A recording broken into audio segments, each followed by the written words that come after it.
From Hollywood, it's time now for...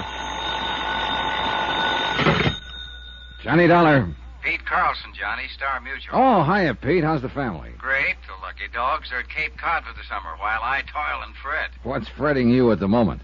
A letter, Johnny. Listen. If you're wanting to know who murdered Ellen Bates, you pay no mind to that person or persons unknown. You just look real close to home. Look real close to home. The postmark, Shady Lane, Vermont. And the signature, I suppose, is that famous old name. That's right. Anonymous. Ellen Bates was killed there a month ago, shot to death. We carried a $10,000 policy on her. And the beneficiary? Ben Bates, her husband.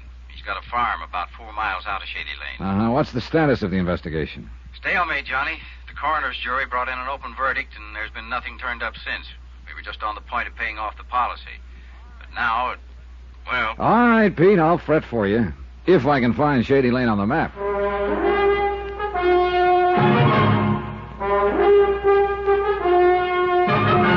Tonight and every weekday night, Bob Bailey in the transcribed adventures of the man with the action-packed expense account, America's fabulous freelance insurance investigator. Yours truly, Johnny Dollar.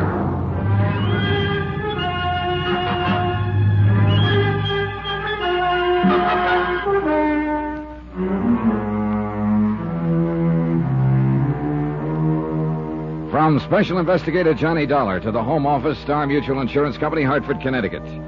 The following is an accounting of expenditures during my investigation of the Shady Lane matter. Item 1, $36.70. Transportation and incidentals, Hartford to Shady Lane, a quiet little town of around 1,000 population. Drowsy streets lined with white frame homes, picket fences, and flower-bedded yards. A town with a well-chosen name, built under the protecting shade of venerable elms and spreading maples. A country crossroads town with one of everything. One inn, one restaurant, one garage, one general store, one barber shop, and one constable, a gaunt and lantern-jawed, leather-faced man of middle age named Jed Bramler. Yeah, it's a fact, Mr. Dollar. Lived here all my life. First time I've ever seen it this hot. Yeah, it's warm, all right. For this time of year, at least. Weather's changing. World, too. Everything's changing. Except human nature. That, too, maybe. Take this killing. Don't rightly know how to go about dealing with it. Well, maybe we can figure out something between us. This the bullet that killed her? Yeah, that's the one. It's an odd size and shape. Hand-poured. Say it's hand-poured. It's for an old-fashioned squirrel rifle. Smooth bore, single shot. I see. And I reckon that's about all I can give you in the way of facts, or clues, I guess you call them. Oh, facts will do. All right. Ellen Bates was a fine woman. Had a hard life. She was married, no children. She was alive. Now she's dead. Cause of death, a bullet in the heart. Them's all facts, Mr. Dollar. Mm-hmm. How did it happen? Don't rightly know. Want no witnesses. Could have been an accident, even. What do you mean, an accident? Well, one of them hunters from the city. Them through here regular. Confounded idiots. Shoot at anything that moves. Well, surely not at a human being sitting in her own living room. They might have. Never can tell, crazy as they are. Shot a goat, belonged to Het Wilmer last fall. Caught 'em with it, tied on their bumper. Said it was a mountain sheep. Yes, but... Yes, might have done it unintentional. Then got scared and run out. Yes, possibly. Except for one of those facts. Which fact? This bullet. Hunters from the city don't use old-fashioned squirrel rifles, Mr. Bramler. Well, I said it could have been accidental. Didn't say 'twas, though. I reckon somebody meant to kill her. Oh, I don't think there's much doubt of that. There ain't. Wish there was. Might not feel so danged worthless then. What do you mean? Ellen Bates was a fine woman. Hate to think of somebody killing her and getting clean away with it. Then let's make sure they don't get away with it. Got nothing to go on, Mr. Dollar. Not one lonesome thing. What about a possible motive? Haven't turned up a single one. Did she have any enemies? Everybody that knew her loved her. What about this bullet? Did you have a ballistics check made? Yeah. Send it clear to New York. They come up with anything? 6-page report. Yes, got it here somewhere. You can look at it if you want to. No need to. What was their conclusion? Same as mine. Fired from an old-fashioned squirrel rifle. Know anybody around here who might own a gun like that? Yeah, but near anybody in the township. Must be 300-400 of them rifles around. Keepsakes. Handed down. Family souvenirs. Yeah. Then that's one dead end. Couldn't be much deader. like I told you. Ain't no clues at all. At least none to speak of. Woman without an enemy in the world, sitting in front of her window, shot fired from outside the house, woman's dead. Them's the facts. And all the facts. No, not quite all. Eh? What do you mean? People. Persons are facts, you know. And their relations with other persons are facts. Facts that we can check on. Already told you, Mr. Dollar. Ellen Bates didn't have no enemies. The person who killed her wasn't exactly a friend. Known enemies, I mean. But she had contacts and relations with other persons, and one of them, known or unknown, was her enemy. Maybe an accidental enemy with a motive and the capacity for murder. What do you mean by accidental? Maybe Mrs. Bates saw something from that window of hers. Something that made her dangerous to someone else. Maybe she didn't even know she'd made an enemy. Yeah, might be. Or maybe it's just a matter of her death benefiting somebody. Somebody who otherwise wouldn't be her enemy. Mm-hmm. It thought of that, of course, but it don't lead nowhere. It might. I've got a letter here, Mr. Bramler. I wish you'd take a look at it. All right. It arrived yesterday at the home office of my client in Hartford. Mm-hmm. It was mailed here in Shady Lane. Nightfall, and close to home. Looked real close to home. Not signed, eh? No, not signed. Any idea who might have sent it? Yeah, somebody with a lot of vinegar in their blood. No, don't know. It's a fact. Wouldn't count too much on it if I was you. What do you mean? Well, like you just said, a matter of her death benefiting somebody. So?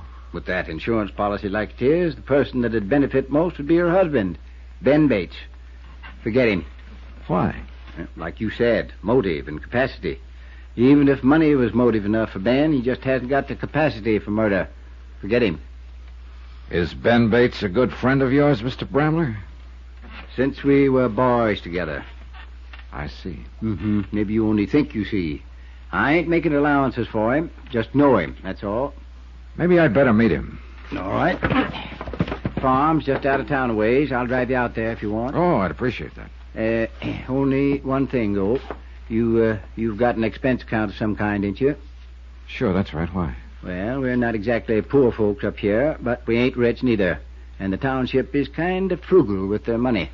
I see. It's going to have to charge you for the car expense if it's all right with you. Oh, sure. That sounds fine. Yeah, well, then. Maybe we could make a couple of other calls on the way. Who'd you want to see? Well, mostly I'd like to talk to the coroner here and... You already have. Huh? Yeah, I'm the coroner, Mr. Dollar. Well, are we ready? Expense account item 2, $3 even. Transportation in Constable Jed Bramler's car from Shady Lane to the Ben Bates farm. It was a pleasant trip. Summertime, and a country road winding among the farms, climbing lazily over the ridges. The heady, pungent scent of flax and clover, the hum of bees. But I couldn't completely enjoy it. I kept wondering how much real help I could expect from a constable who'd already made up his mind that the top suspect wasn't capable of murder. A constable who was also coroner. And for all I knew, county attorney and district judge. A constable who might even be, just an idle thought, might even be a murderer. Now, this is the Preeny farm. Ben Bates' place is the next one, about a quarter of a mile. I see. That's Martin Preeny there at the side of the road working on that fence. Might as well pass the time of day with him, I reckon. Were the Preenys and the Bates good friends? Yeah, real close. Afternoon, Jed. Martin? Township must be getting lax, letting you go gallivanting around on pleasure trips. Being paid for, Martin. Official business. This here's Mr. Donny Dollar from down around Hartford. Martin Preeny, Mr. Dollar. Mr. Preeny? I do. That's quite a job you're doing there, Mr. Preeny. Well, a rock wall does just fine if you stack them real careful so they lock together. Looks pretty difficult. It takes a knack, no doubt about that, and work and time. But if it's dug in below the frost line, a rock wall will last a lifetime.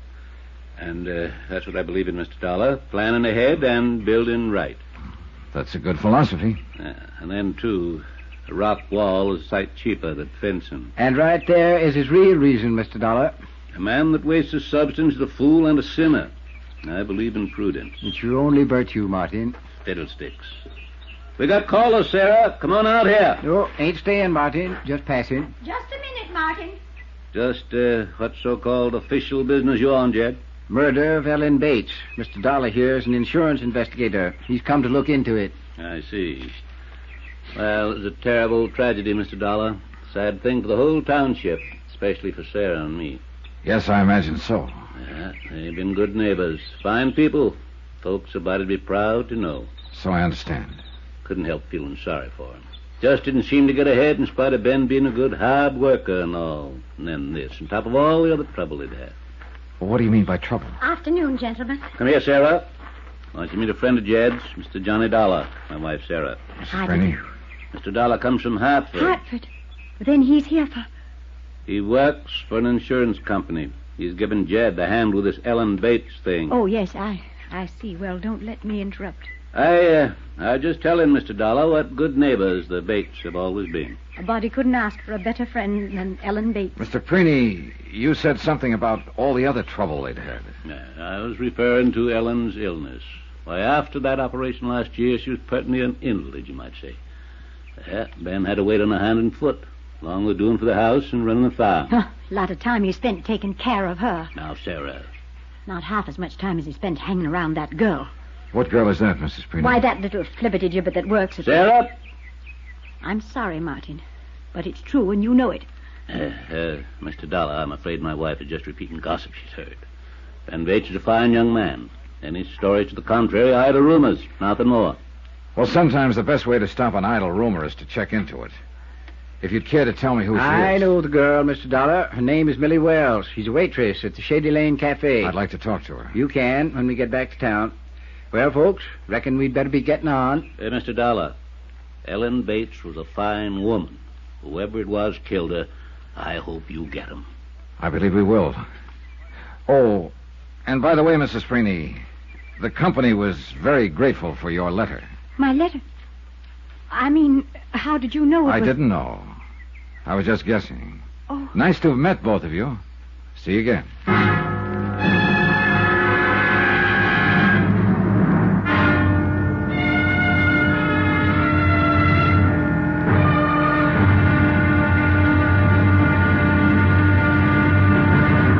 Now, here's our star to tell you about tomorrow's intriguing episode of this week's story. Tomorrow, of two who are not even accused, one confesses and one denies. And both very strangely. Join us, won't you? Yours truly, Johnny Dollar.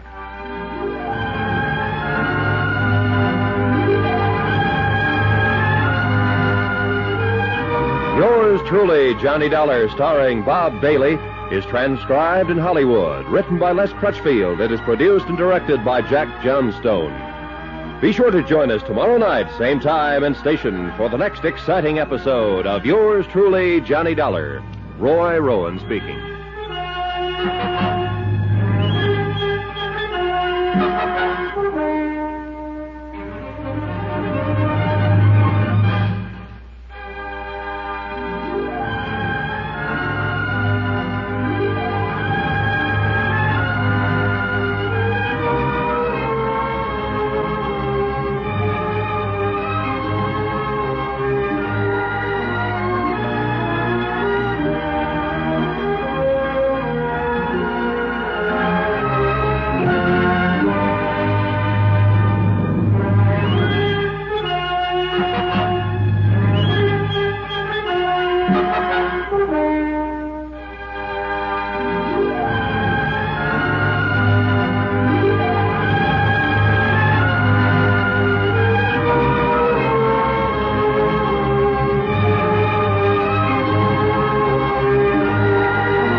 From Hollywood, it's time now for... Johnny Dollar. Ready with your call to Hartford, Mr. Dollar. Thanks, operator. Go ahead, Hartford. Hello? Johnny? Yeah, Pete. A big fat expense account, and you still reverse the call. Had to. I'm phoning from a crossroads store. Look, I need a quick fact or two in connection with the Ellen Bates murder. That $10,000 policy on Ellen's life. When was it written, Pete? Oh, around 4 years ago. I'll get the exact date if you want to hang on. No, that's close enough. I was hoping it was only a year or two back. Knocks a pet theory in the head, huh? No, but it doesn't help it any. Hey, is there also a policy on the life of Ben Bates? Yeah, same amount, taken out at the same time, right after they were married. Add up to anything? A nice round zero. What do the local authorities think? The only local authority in Shady Lane is sitting outside in the car right now, and he thinks the same as I do. Which is what? We're both stumped. I'll be talking to you.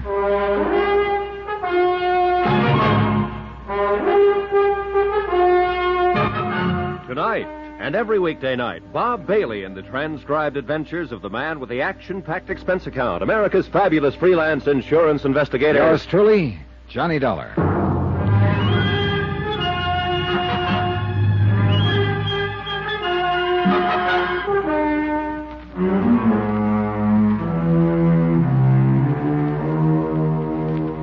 From Special Investigator Johnny Dollar, location Shady Lane, Vermont, to the Home Office Star Mutual Insurance Company, Hartford, Connecticut. Assignment, the Shady Lane matter. Expense account continued.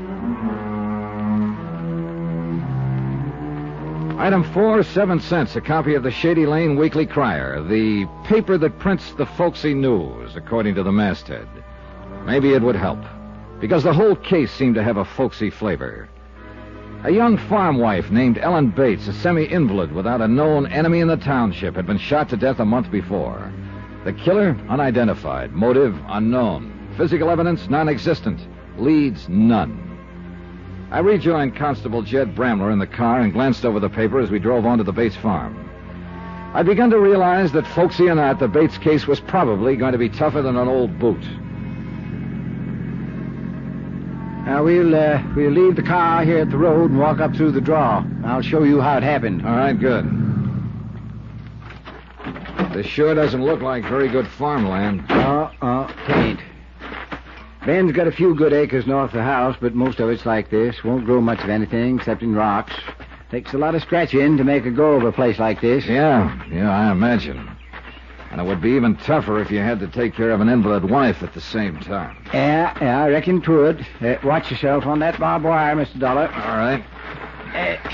There's easier ways of getting to the house, but I figured you'd like to see how the killer got away. And this is it, you think, huh? He fired the shot from cover and then... Oh, she did. All right, whichever. And then he or she ran back down this draw here and got away. Yeah, must have been seen otherwise.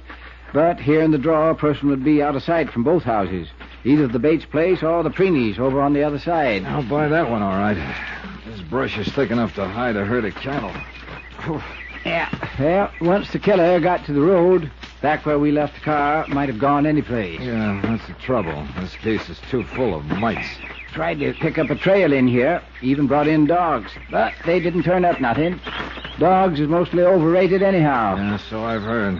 Yeah, let's see now. Ought to be right about here some... yes, there we are. Over that way. Uh-huh, yeah, I see the stake you put up to mark the place. Nope, doesn't me that put it up. It's a survey marker. But it's just about where I calculate the shot was fired from. Right about here. What was the survey for, Mr. Bramler? Highway Department. They was figuring to build a new turnpike through here last year. Fell through, though. How come? The whys of a public bureau ain't for mere man to know, Mr. Dollar. They finally picked someplace else a few months ago. Shame, too. Might have made this land worth something to Ben. Another one of those mites, huh? Now, look through the bushes there, just to the left of that big maple. Mm-hmm. That's the parlor corner of the Bates house. And Ellen was sitting right there in that big front window when it happened. Ben has put the glass back in since. Well, it wouldn't have been too difficult a shot from here. Them old-fashioned squirrel rifles is mighty accurate. And nearly everybody in the township has one. That's about it. It's not a matter of finding a needle in a straw stack. It's finding one special straw in a straw stack. Mighty hard chore, I'd say. So would I. So there she sat, an easy target, alone at her own front window. Well, not exactly alone, Mr. Dollar. Oh? Alone at the window, yes. But Mrs. Preeny was in the room with her at the time. The woman who wrote the anonymous letter accusing Ben Bates? I didn't know that. Yeah, didn't seem to have no bearing. She just happened to be there. Brought over a cake or something from next door. She was always doing things like that for Ellen. Uh-huh. But Mrs. Preeny didn't see who fired the shot. She just heard the window glass crash and saw Ellen come half out of her chair and then fall on the floor. An invalid, helpless, sitting there at a window. Now, what the devil could a woman like that do to make somebody hate her enough to kill her? Mr. Dollar, if I could answer that, I would have somebody locked up by now. If anybody did hate her, of course. Meaning? Maybe hate wasn't the reason. Got a better one? Oh, I'm just supposing. Done quite a bit of that myself. Hey, tell me something, Mr. Bramler. This waitress at the Shady Lane Cafe, the one Mrs. Preeny made the insinuations about. Millie Wells? Yeah, Millie Wells. Is she pretty? Well, hard to say. Tastes differ. I reckon, though, most anybody'd call her pretty, though. Well, what about that gossip Mrs. Preeny was spouting? Is it just a rumor? Or was Ben seeing Millie before his wife was murdered? Hard not to see her. Ain't a very big town. You know what I mean. Did he go out of his way to see her? Oh, stopped in the cafe there once in a while. Cup of coffee, piece of pie. Doing all the cooking at home like he was. He got a mite tired of it, I reckon. Well, what about now? Is he still seeing her? Eats most of his evening meals there. Is that all it amounts to? Well, folks generally agree that there's some interest building up since his wife's death. Well, what about his wife? Did she have any chance at all of getting well? Nope, not according to the doctors. I see. Mr. Dollar. Yeah? You are barking up that same wrong tree again. Oh, it kind of adds up. Figures lie sometimes. Pretty girl, young and alive, interested maybe. An invalid wife, rundown farm, a $10,000 insurance policy. All facts, true enough. He wouldn't be the first man who went wrong with a setup like that. Not Ben. I told you before, murder just ain't in his nature. Oh, come on. Let's walk on up to the house and talk to him. Wait a minute, one other thing. That anonymous letter Mrs. Preeny sent us. Now, why would she go out of her way to get Ben Bates in trouble? Hard to say. I thought she was a friend of the Bates. Of Mrs. Bates, yes. Ellen. But for some reason, she never has seemed to like Ben very much. I don't know why she done it, Mr. Dollar, but I sure wouldn't put no stock in what she said. It's just her nature. That's all it is. It was late afternoon. Long shadows were beginning to stretch out over the flinty ground. Almost the same time of day that Ellen Bates was killed. Killed by her husband, I was beginning to believe. And yet Constable Jed Bramler swore by Ben, his longtime friend. Human ties, human emotions, just plain folks. And a case that was growing messier and more vague by the hour.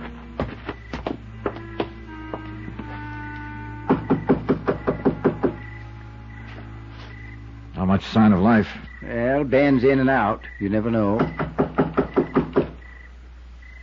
Sounds like somebody coming around the house. Mm-hmm. Must have been working out in the barn. Always plenty to do on a Flint Rock farm. You come looking for me, Constable. How are you, Grody? He said, how are you? I'm fine. I'm just fine. Ben around? I've been working out back, fixing to spread it. Yeah, that's fine, Grody. Is Ben here? Ben? No. No, Mr. Ben's not here. Know where he is? No, he's not here. Any idea when he'll be back? No. No, he didn't say. You can go in and sit, though, if you want, Constable. Maybe we will. Grody, this is Mr. Dollar.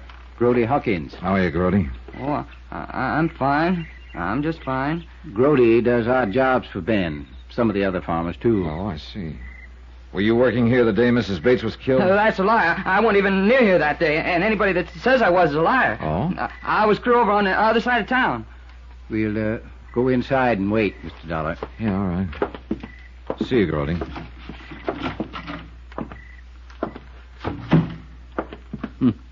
Kind of gets excited when he figures he's being accused of something. Yeah. He seems scared of you. Has he been in trouble before? Well, petty stuff, like shooting game out of season. Is he a good shot? Dead shot. Never misses. Fact. We waited in the parlor for a while. the room where Ellen Bates had died. Her picture was still over the mantel. A clear-eyed, sober woman, much younger than I'd imagined. The sun gradually set and the light on the picture grew dim, but Ben didn't come back. We gave up finally and drove back to town. I left Bramler at his office and walked down the street to the Shady Lane Cafe to eat dinner. I'll be right with you, sir. No hurry. You'll be cooler if you sit there by the window. Oh, fine. Thanks. There were half a dozen tables in the place, all empty. I was the only customer. The girl was pretty and friendly and fitted the description of Millie Wells. The pot roast is awfully good this evening. I think you'll like it. All right. You've made a sale. You're a stranger in town, aren't you? Yeah. I'm investigating the murder of Ellen Bates. I see. Are you by any chance Millie Wells? Yes. Then I guess you're the person I'm looking for. You worked very fast. I thought it would take longer. Hmm? Oh, I knew you'd find out, of course, sooner or later, but I was hoping Ben and I would have a little time together first. I see. We were fools to expect it, though. Once you've been tagged, you don't have a chance. Did Ellen Bates have a chance? I didn't give her the slightest cause to worry. I didn't let Ben know once how I felt. Not until after she'd been killed. That was very considerate of you. And I know he didn't give me one thought as long as she was alive. It's not in his nature. So I've heard. Doesn't it mean anything at all when a person has been acquitted? Acquitted? Acquitted of what? Of murder. What else? Isn't that what... Oh. I thought you knew.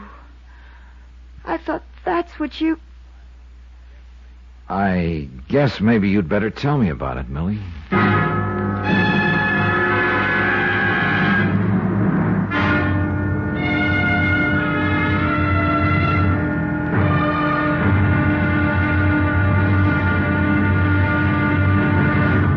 Now, here's our star to tell you about tomorrow's intriguing episode of this week's story. Tomorrow, a sudden twist and a cool threat. A strange revelation. And the lies come thick and fast. Join us, won't you? Yours truly, Johnny Dollar.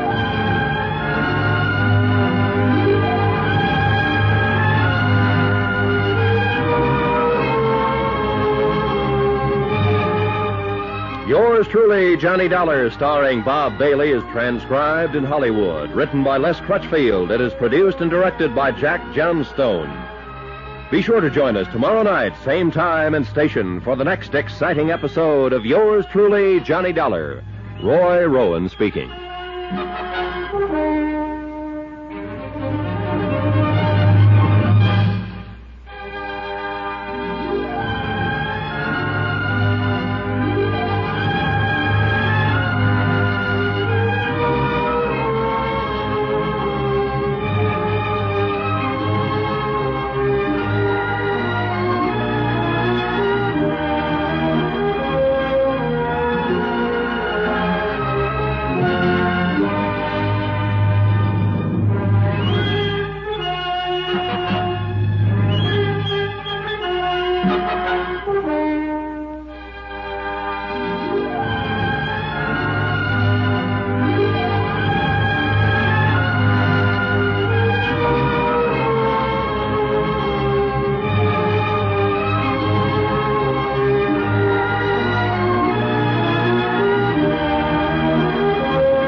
From Hollywood, it's time now for...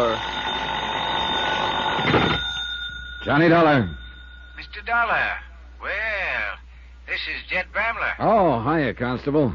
Reckon I got the wrong number. I was calling the Shady Lane Cafe. Now, you've got it. I'm sitting right here at the counter. Yes, well, but where's Millie, Mr. Dollar? She's busy crying at the moment.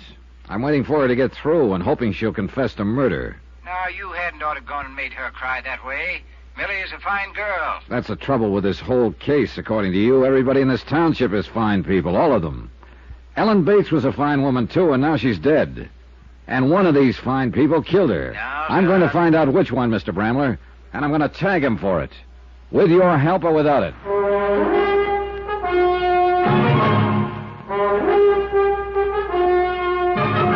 Tonight, and every weekday night, Bob Bailey in the transcribed adventures of the man with the action-packed expense account, America's fabulous freelance insurance investigator. Yours truly, Johnny Dollar.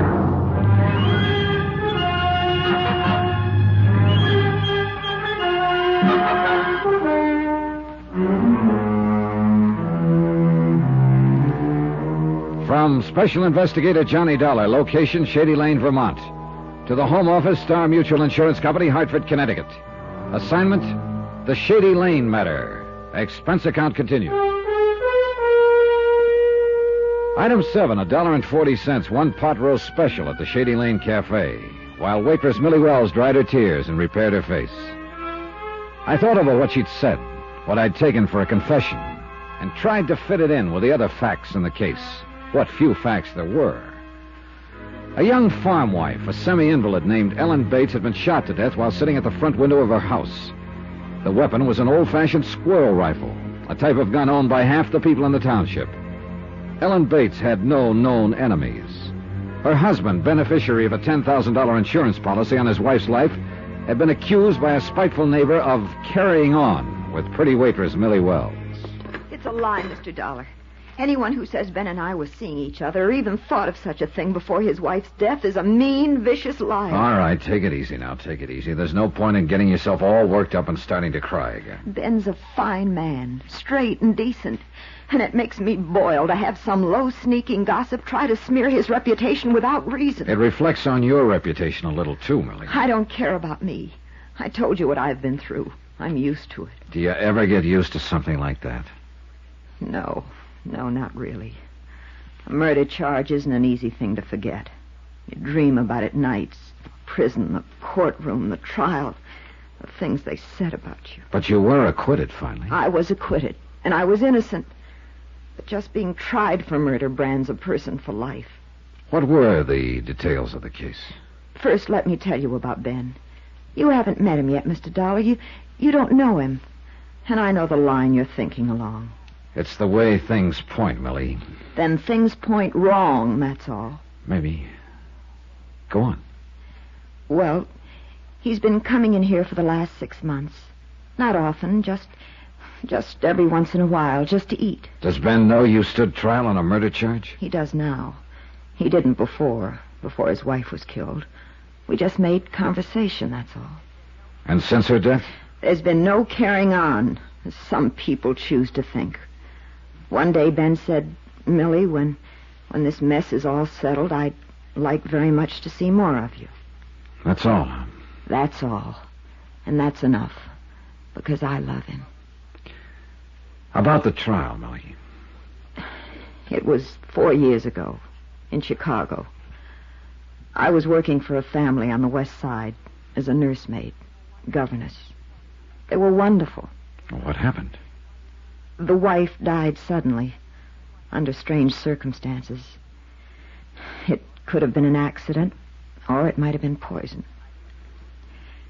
I thought you already knew about it. That's why I blurted it out that way. Oh, I'd have found out anyway, sooner or later. Yes, I know. It was in all the headlines. The same things that they'll be saying about me here. What do you mean? I was accused of murdering the wife because I was in love with the husband. I left the Shady Lane Cafe, and the tortured girl whose secret, close hidden for 4 frightened years, was now the property of a stranger. It was late now, and the town square was dark and deserted. A stark white moon was climbing the eastern sky, and the soft summer night's breath stirred in the leafy tops of the maples, whispering other secrets. Secrets the villagers dared not stay abroad and listen to. A fantasy, sure, pure and simple. Maybe it was a bad slice of pot roast. Anyway, the dim light burning in the office of Constable Jed Bramler brought me back to harsh reality. Come in, Mr. Dollar. Come in. Pull up a chair. Okay. Thanks. That girl stopped crying yet? Sniffling a little, maybe, but she's practically stopped. For the time being, at least. Mean something by that? You know what I mean by it. Yeah, I reckon you must have found out about her past, so to speak. You knew about it? Yeah, since the day she came to town. Stopped in to see me, told me all about it. Well, you were keeping it pretty quiet, weren't you? It was told in confidence, Mr. Dollar. All right, but this is a murder case. It don't have no bearing. Millie ain't involved. Would you mind if I had a chance to decide that once in a while? Didn't know you'd be interested. Don't you realize that Millie Wells may be the reason for the killing? Still beating a dead horse, eh? I think that horse is coming to life, Mr. Brambler. You do? The way things stand right now, a prosecuting attorney could go into court with a pretty strong case. The charge, first-degree murder. Accused, your friend Ben Bates. You ain't met Ben yet, Mr. Dollar. No, I haven't met him, but the facts add up. It's an old story. Yeah, it's a downright classic. An invalid wife, a pretty girl, a rundown farm that doesn't look as though it's made a profit in years. A $10,000 life insurance policy dangling like a carrot. Yeah, fact is, it's even worse a picture if you're a mind to look at it that way. How? That farm of Ben's ain't only run down, it's mortgaged to the hilt. Oh. Ben needed money for Ellen's operations. She'd had 3 in the last year and a half.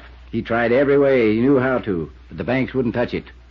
Well, in that case... Martin Preeny, his next-door neighbor, come through and helped him out. $7,500. Is the farm worth that much? Nope. Wouldn't bring $4,500 if it was sold tomorrow. That's what I mean. Ben feels pretty obligated. And the $10,000 from that policy on his wife would have taken the pressure off all the way around. Plus, leave him free to marry Millie Wells. All right. I know it adds up that way. I've been studying over this thing for a month now, trying to figure out some other way of explaining it, hoping that somebody would show their hand. Yes, make a move of some kind. And nothing's happened, huh? No. Whoever done it is just sitting tight, waiting. Might be a good thing that you come along. Might jar things loose a little. Yeah. Well, whether I'm right or wrong, one thing we've got to jar loose is that gun. That's a fact, all right. Can't make much of a case against nobody without that gun. You said nearly everybody in the township owned one of those old-fashioned squirrel rifles, the type Ellen was killed with. That's right. Well, what about her husband? Does Ben own one? Nope. Nothing but a shotgun. Yes, I saw it when we were out there this afternoon hanging over the mantel. But at the same time, I noticed something else. What do you mean? That shotgun was resting on a pair of hooks set into the bricks above the fireplace. But the hooks hadn't been put there for that particular gun. Now, they were too far apart. What are you getting at, Mr. Dollar? I think those hooks would fit a squirrel rifle just fine. Ben ain't one to lie. He told me he didn't have a rifle. But that's something else I've been studying about. What do you mean? I kind of half remember seeing a squirrel gun hanging over that mantel in years gone by.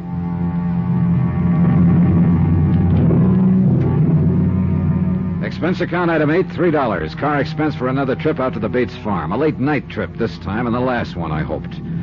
Constable Bramler had suggested that my being in the case might help stir things up. Good, I was all for it. And not just stir things up, but wind them up. Tonight, maybe, if we caught Ben Bates at home.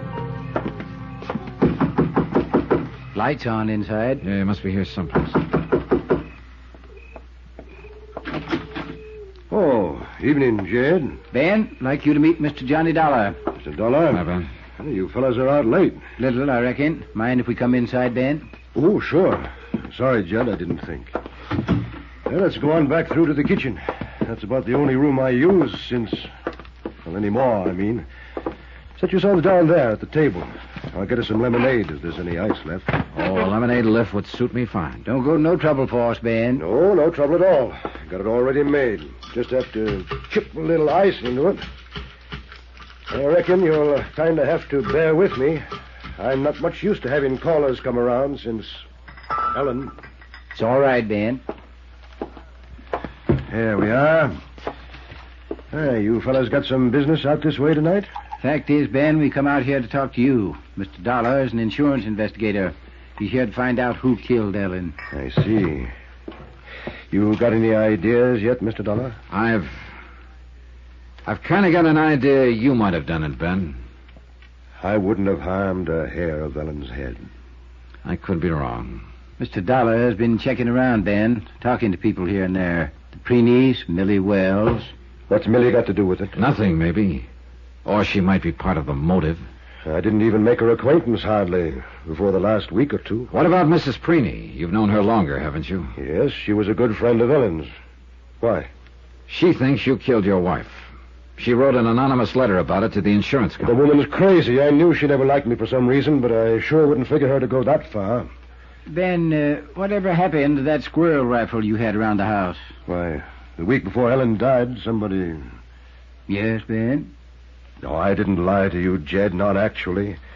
When I told you I didn't have a rifle like that, I didn't. Not then. And you didn't ask me if I had one. What happened to the rifle? Well, it was stolen the week before Ellen was killed. I haven't seen it since. Mm-hmm. No, that's the truth, Mr. Dollar. You didn't report it being stolen? Ellen asked me not to. She figured she knew who took it, and she wanted to give them a chance to make good. You know how she was. But after she'd been shot by that same kind of rifle, you still didn't report it. Report afterward that the gun had been took before?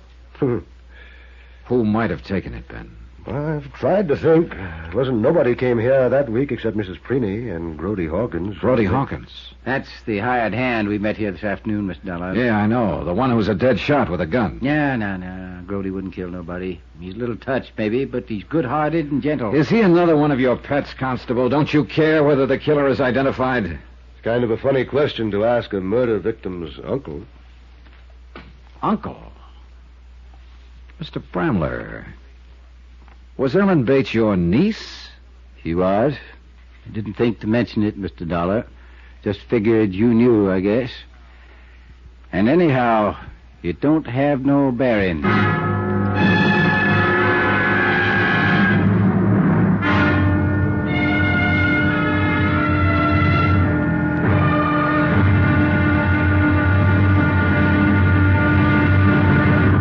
Now, here's our star to tell you about tomorrow's intriguing episode of this week's story. Tomorrow, a slow net tightens and the fish turn frantic, and one of them, at least, is armed and dangerous, as deadly as a shark.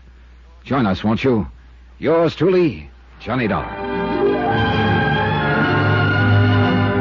Yours truly, Johnny Dollar, starring Bob Bailey, is transcribed in Hollywood. Written by Les Crutchfield, it is produced and directed by Jack Johnstone. Be sure to join us tomorrow night, same time and station, for the next exciting episode of Yours truly, Johnny Dollar. Roy Rowan speaking.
From Hollywood, it's time now for... Johnny Dollar. Hello? Hello? Hello? Sorry to scare off your caller, Ben. You always answer other people's phones, Mr. Dollar? Yeah, when it's right at my elbow, and when I want to find out who's calling at this time of night. Did you find out? I think so. I know of only one person in the township who'd probably hang up when they heard my voice. And who you reckon that'd be, Mr. Dollar? Millie Wells, Jed. Who else? I think you'd better leave Millie out of this if you don't mind. I can understand your concern, Ben, but I'm afraid I can't go along with it. Your wife has been murdered. Gossip around town says you and Millie have been interested in each other. And Millie stood trial 4 years ago on a charge of murder. Add it up, Ben. Add it up.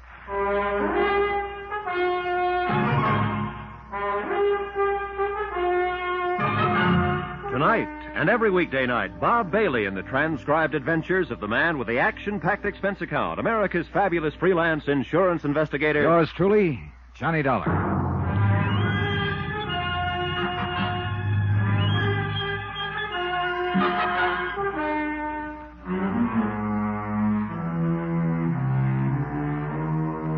From Special Investigator Johnny Dollar, location Shady Lane, Vermont, to the Home Office, Star Mutual Insurance Company, Hartford, Connecticut. Assignment, the Shady Lane matter. Expense account continued.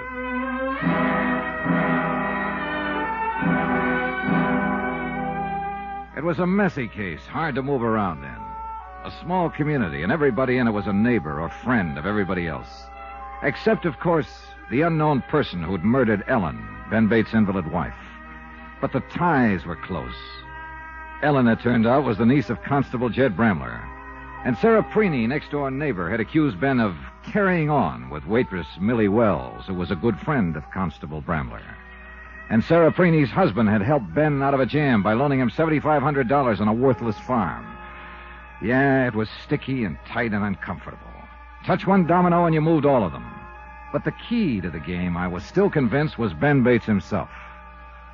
You're wrong, Mr. Dollar. I've known Ben here for more years than I care to think about. Murder just ain't in his nature. Mr. Bramler, I think you're just too close to this case to keep a perspective on it. I know these people, and you don't. Well, that's exactly the point. Ben is your friend. He was married to your niece, so you just can't imagine him committing a murder. It ain't in his nature. Oh, I've never seen a killer yet without at least a few friends who were certain that murder wasn't in his nature. Now listen to me, both of you. It's not a question of my nature. It's a question of fact, and the fact is a plain and simple one. I didn't kill Ellen, Mr. Dollar. A lot of things say different, Ben. And there's nothing at all between me and Millie. If Ellen had lived, I'd have never spoken to her. As it is, I've only asked her if I could see her sometime, once this thing is all settled. Well, you're together at least. That's about what she told me. We're together because it's the truth, Mr. Dollar. Or because you've already talked it over. One fault I haven't got is lying. Not even about your rifle being stolen? Well, it wasn't no actual lie. When Jed here asked me if I had a squirrel gun, I said no. And like I told you, I didn't then. It had already been stolen. Suppose he'd asked you if you had a squirrel rifle. Well, I reckon I'd have had to fess up to it. Well, we'll never know, of course, for sure. But one thing is sure. After your wife was shot and killed by a gun of that same type, you still didn't report to the constable here that yours had been taken. Well, I explained it to you. How would it have looked if I'd have told him after Ellen was shot that my old squirrel gun had been stolen before? And you didn't report the theft when it happened because Ellen asked you not to. Is that the story? She thought she knew who took it. She wanted a chance to get it back without causing them trouble. And, of course, she's not here now to back you up on that. It's the truth.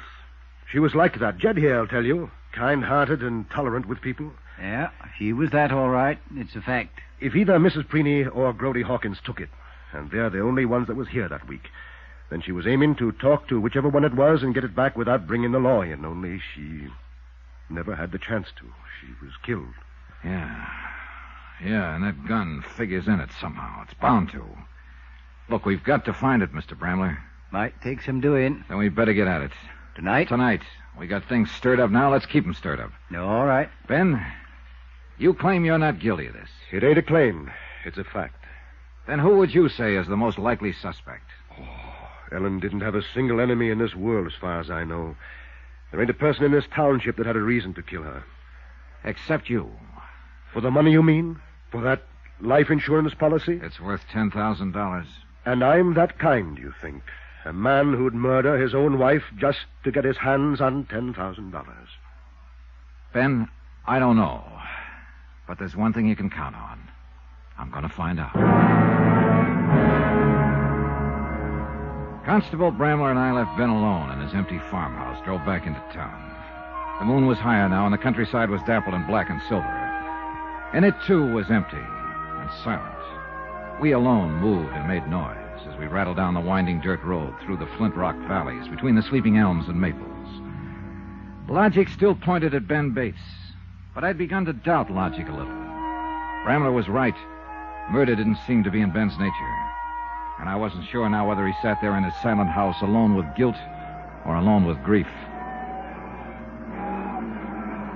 Brody lives back of the feed store there. What do you mean, back of it? Well, kind of a shack there on the back corner of the lot. They let him live in it in return for keeping an eye on the store at night. Yeah, quite a choice for a night watchman, a kid who's been up several times for petty theft. Mm-hmm. I reckon it does seem a bit odd. Well, let's go see if he's there. You know, folks around here use a person according to his nature. Brody is pretty reliable at something he's made responsible for. And why do you think he might have stolen that squirrel rifle from Ben Bates' place? He was working for Ben, wasn't he? But just as a hired hand. He wasn't hired specially not to steal. But here he is. Oh, now that's a fine point of ethics. Well, most points of ethics is that way. Reckon Brody just does ornery things sometimes so people will notice him, take an interest in him. He's a little simple-minded, but he ain't a bad kid at heart. Is anybody bad in your book, Mr. Bramler? Whoever killed Ellen Bates is. Watch step now. It's pretty dark back here. Yeah. I hope nobody's dug a hole here someplace. Ain't likely. No, I think the door is here by the corner somewhere, if I recollect rightly. It's been a long time. Watch it. Come. You all right? Bruce machine's all. Now, who in the Sam Hill put all these boxes in front of the door here? You stop right there now. Don't you move. He's got a rifle on us. All right, don't try nothing, Mr. Dollar. Like I told you, he's a dead shot. What you whispering about there? Never you mind, Brody. You just put that gun down. I'll put it up. Don't you move now. Let me get my flashlight. It's Jed, Brody. Constable Bramler. Mr. Dollar's with me. You stand still till I get a light on you. And then we'll see. Golly, tis. Yes, didn't you recognize my voice? Never can tell. People might try something funny. Try to break in. Something like that. Well, now that you know who we are, Grody, how about having a look at that gun you're holding on us? Well, I don't know. I guess if Constable Bramler says it's all right. It's all right, Grody. Let him look at the gun. Oh, all right, then. Here. Thanks. Mind holding the flashlight here? All right. Well, at least this isn't the one. It's a 22. What are you fellas up to, anyhow? Grody, what did you do with that squirrel rifle you took from over Ben Bates's mantel? Well, Brody? I don't know what you're talking about. You don't? Anybody says I done that is lying. Nah. Don't get excited, Grody. We don't want to wake up this whole town while we're walking across there. Where are we going, Constable? Over to the city jail.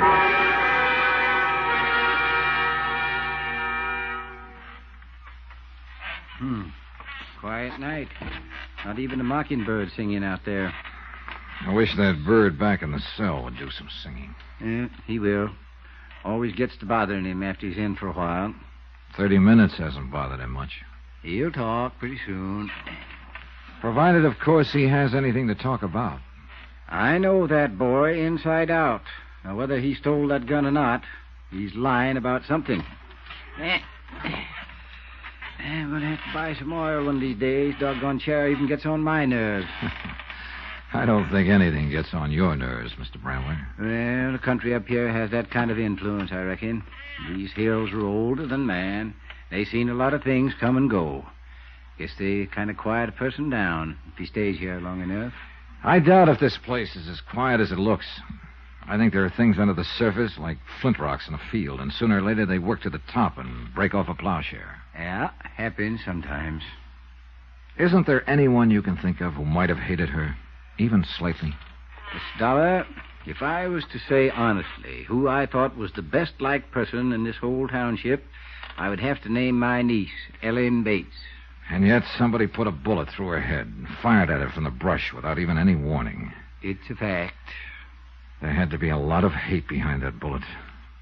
Or a lot of greed. Same old tune, eh? Ben killed her for the insurance. I keep coming back to it because nothing else makes any sense. And neither does that. He owed that mortgage to Martin Preeny, and the farm wasn't worth it. Martin wasn't pressing him for it. Maybe not. But if I tagged Ben right, he still felt the obligation, a sense of pressure. $10,000 must have looked pretty big to him. Not that big, Mr. Dollar. Then there's Millie Wells, pretty as a picture and in love with him. And an invalid wife at home. Constable? Well, our pigeon's starting to chirp. Mm-hmm. Well, let him think I ain't coming right away. He gets more anxious. Saves time in the long run. Matter of understanding his nature, huh? Something like that. Constable Brandler? What about your nature, Mr. Brandler? Always was kind to my mother. And your niece, too? Meaning? How did you and Ellen get along? Fine. Just fine. Constable! Reckon he must be ready to talk now.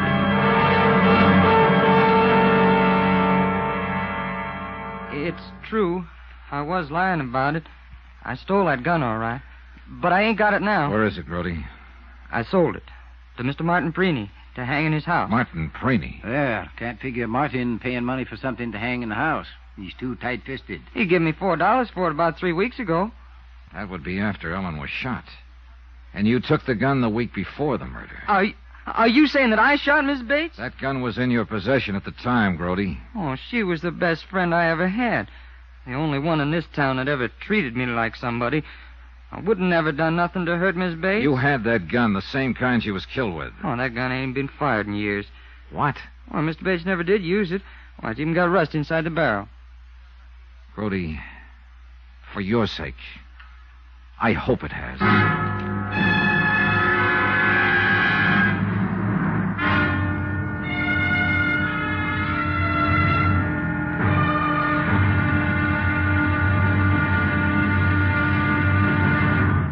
Now, here's our star to tell you about the final intriguing episode of this week's story. Tomorrow, one domino tips, the whole stack tumbles, and the last man falls with a crash. Join us, won't you? Yours truly, Johnny Dollar.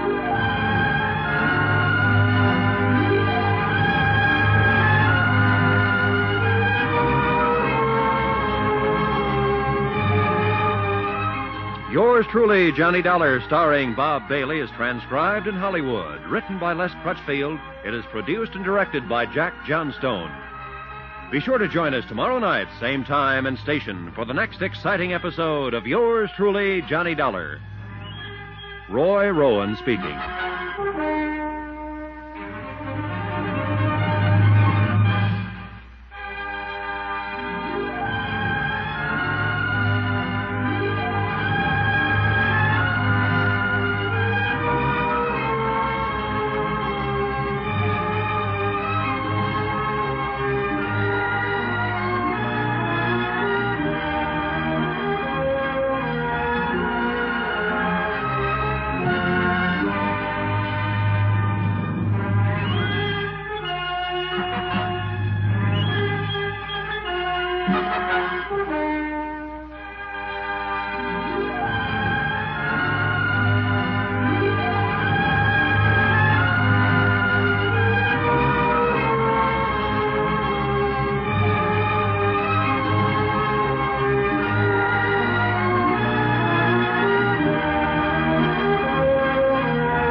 From Hollywood, it's time now for... Johnny Dollar. Good morning, Mr. Dollar. I do hope I didn't wake you up. I was already up, Mrs. Preeny. Well, how did you know? I recognized your voice. What can I do for you? Well, I know you'll think me terribly forward, but I have to see you, Mr. Dollar, right away. All right, I'm in room 22. Come on up. Oh, good heavens, I couldn't possibly do that. After all, you're a man, and I'm... And you're a woman. Mrs. Preeny, I'm sure you haven't come into town this morning to play footsie. So let's both relax and forget about the fact that... This is a small town, Mr. Dollar, and you know how people talk here. Yeah, I know. And what are they talking about this morning? Well, the murder, I suppose. And, Mr. Dollar, I've got to see you right away. I've done a horrible thing, and I'm ready to confess.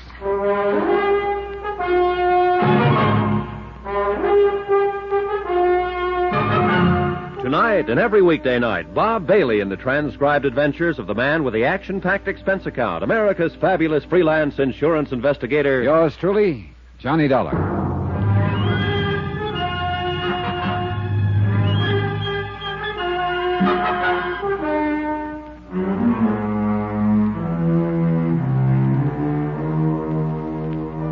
From Special Investigator Johnny Dollar, location Shady Lane, Vermont.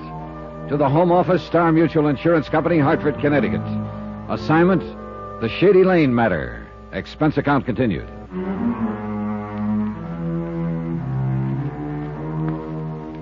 Item 10, 55 cents. A cup of coffee for myself and a pot of tea for Mrs. Sarah Preeny. She considered the hotel lunchroom an innocent enough place, and I met her there 5 minutes after she phoned my room. It was Mrs. Preeny who'd brought me into the case by writing the anonymous letter to the insurance company.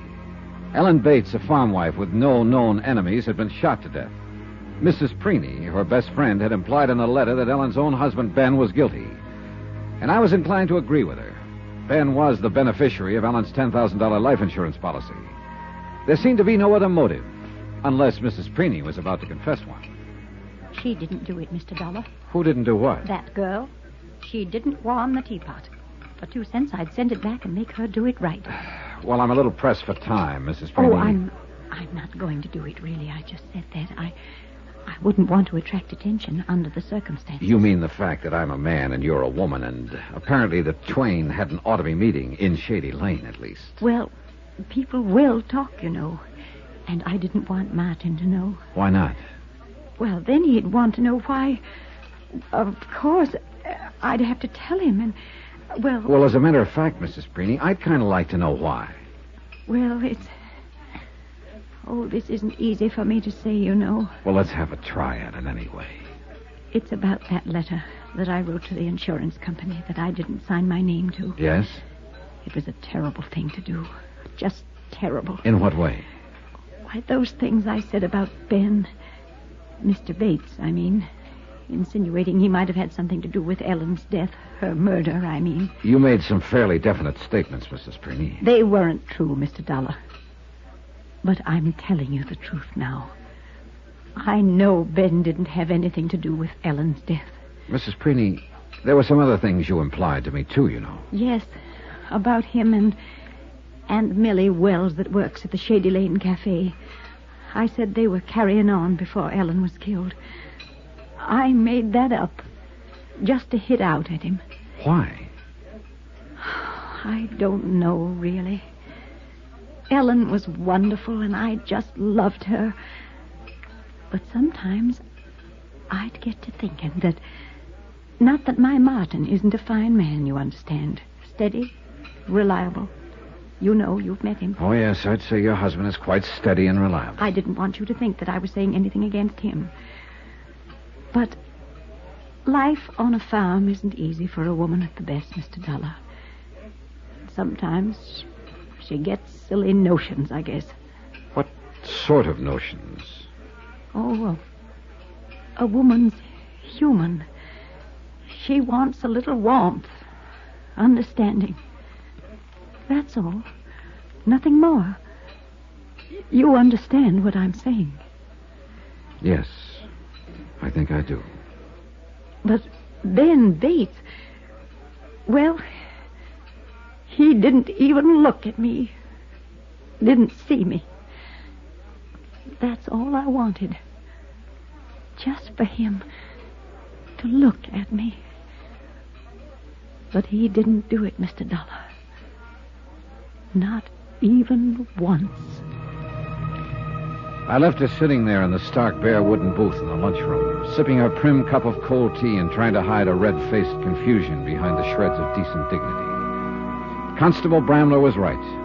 Scratch the surface of Shady Lane anywhere, and you found a human passion just beneath the skin. Good morning, Constable. Yeah. Morning, Mr. Dollar. Sleep well? So. How's Grody Hawkins? Still asleep, back there at his cell. He admits stealing that squirrel gun from Ben Bates' mantle the week before Ellen was shot, and claims he sold it to Martin Preeny the week after the murder. Yeah, so by his own admission, the gun was in Grody's possession the day of the killing. But Grody claims the gun is rusty and hasn't been fired in years. Yeah, whether it's rusty or not, Grody didn't kill nobody. Have you been out to the Preeny farm yet to pick up the gun? Nope. Figured you might like to do that yourself. You can use my car if you want to. Cost you another $3, though. How did you make a living before I came along? Wasn't easy. Traffic tickets, mostly. New turnpike's going to stop all that, though. Misses the town complete. Along with Ben Bates' farm, huh? Yeah. Too bad they didn't stick to the original survey. Made that place of his worth something, maybe. And it might have saved his wife's life. Still beating that dead horse, eh? Oh, Ben Bates was up against the wall. A worthless farm, mortgage for $7,500 to Martin Preeny, a strong sense of moral obligation to pay it off, an invalid wife who would never get well, with a $10,000 policy on her life. Murder ain't in Ben's nature. I told you. Then whose nature is it in? Mrs. Preeny's, maybe? She came to see me at the hotel a little while ago. You don't say so. She wanted to explain why she'd lied about Ben. Uh-huh. Reckon 'twas because he wouldn't pay no attention to her. Who told you? Figured it out. Reckon Martin ain't too easy a man for a woman to live with. Too straight-laced, tight-fisted. And Ben right next door that-a-way, fine-looking young fella. Her running in all the time, taking things to Ellen. Bound to want to be noticed. Yeah, it's the nature of a woman. What about Ellen, Mr. Bramler? She was your niece. What was her nature? Ain't so easy to figure your own kin, Mr. Dollar. Reckon 'twas just her nature to be a victim, kind of.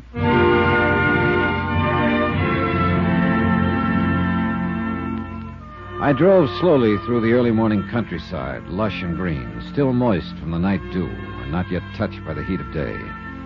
Farm after farm, snug and smug and safe. But Ellen Bates, a woman who never harmed anyone in her life, had lived on such a farm. Yet a bullet had crashed through the window and found her. I'd left the car parked in the yard and walked on up to the porch. The door opened before I had a chance to... Oh, good morning, Mrs. Preeny. You surprised me, Mr. Dollar. Is your husband at home? Yes, he's in there working on his accounts. I was just going to take some strawberry preserves to Mrs. Thrasher up the road. She hasn't been feeling too well. Sorry to hear it. You're not going to say anything to Martin about... Well, you know what about it. I wouldn't think of it, Mrs. Preeny. Thank you. I have to take these preserves to Mrs. Thrasher. You just go right on in, Mr. Dollar. Yes, thanks. Mr. Preeny?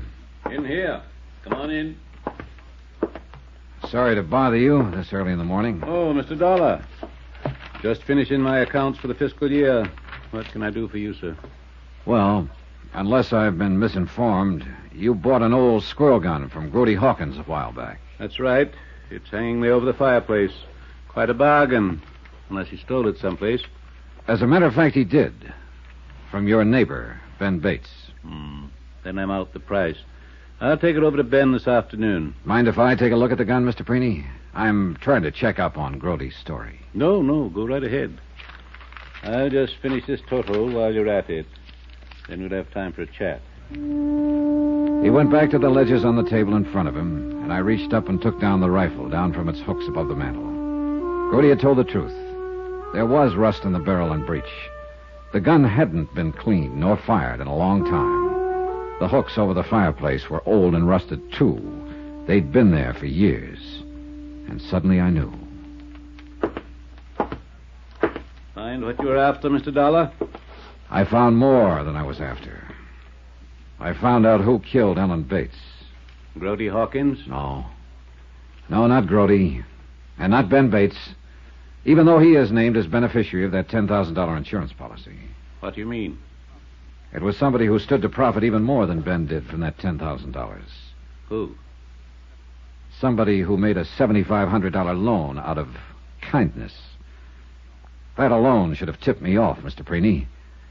As Jed Bramler says, It wasn't in your nature. My nature? But of course it wasn't kindness. At the time, it was good business because a turnpike was planned that would make the farm worth double the loan. But the road fell through and you were stuck with a worthless farm, unless Ben could get money to pay you. I imagine that's when you started thinking about murder. Are you accusing me of murder, Mr. Dollar? Those hooks over the mantel have been there a long time. Where's the rifle that hung there before you bought this one from Grody Hawkins? There might not have been one. The neighbors will remember.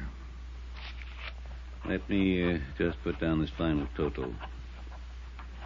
Yeah. I had a good year last year. Very good year. I doubt it's going to be that good this year. No regrets, Mr. Dollar. It's like farming. You take risks on drought, frost, insects. Sometimes you make a mistake and lose. I knew I'd made a mistake the second I pulled that trigger. After that, it was just a matter of time. The gun is buried out behind the barn. I'll get my hat.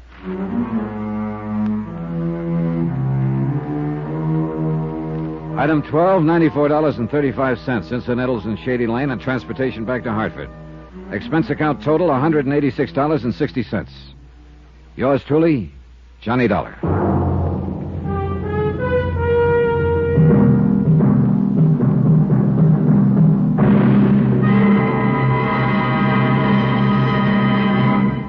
Now, here's our star to tell you about next week's intriguing story. Next week, a diamond, a huge one, the Star of Cape Town. A piece of ice that should have been kept on ice. Join us, won't you? Yours truly, Johnny Dollar.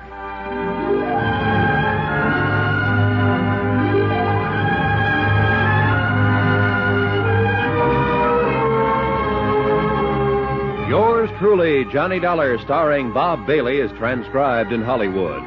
It is written by Les Crutchfield and produced and directed by Jack Johnstone.